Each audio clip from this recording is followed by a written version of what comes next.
आता आढावा घेऊया कोल्हापूर आणि सांगलीतील पूरस्थितीचा। कोल्हापुरातील पूरस्थितीत लोकांना सर्वतोपरी मदत करा, प्रशासनाने ऑनफिल्ड सज्ज राहावं, मुख्यमंत्री शिंदेंचे आदेश। अलमट्टीतील विसर्गाबाबत कर्नाटकशी समन्वय ठेवून नियोजन करण्याच्या जिल्हाधिकाऱ्यांना सूचना।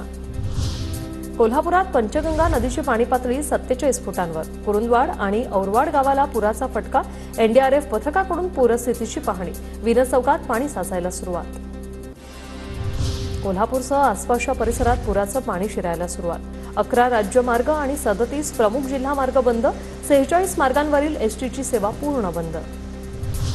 कोल्हापूरच्या शिरोळमधील कुरुंदवाड शहराला पंचगंगेचा वेढा, पुराचा धोका लक्षात घेऊन कुरुंदवाडमधील 110 कुटुंबांचं स्थलांतर।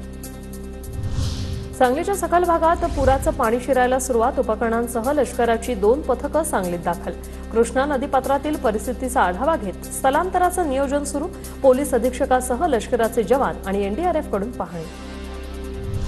शाहूवाडी तालुक्यातील कडवी नदीला पूर, कुरुगळे पुलावरून कडवी नदीचं रौद्र रूप, निनाई परळी धरण सुद्धा ओव्हरफ्लो।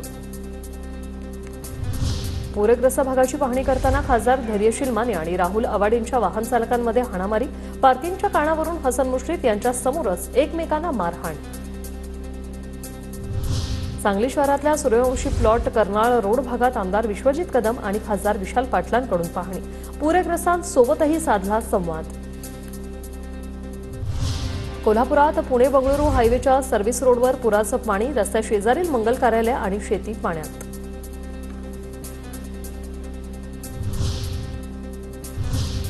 आता पाहूया राज्यभरातल्या पाऊस पाण्यासंदर्भातल्या टॉप 9 बातम्या।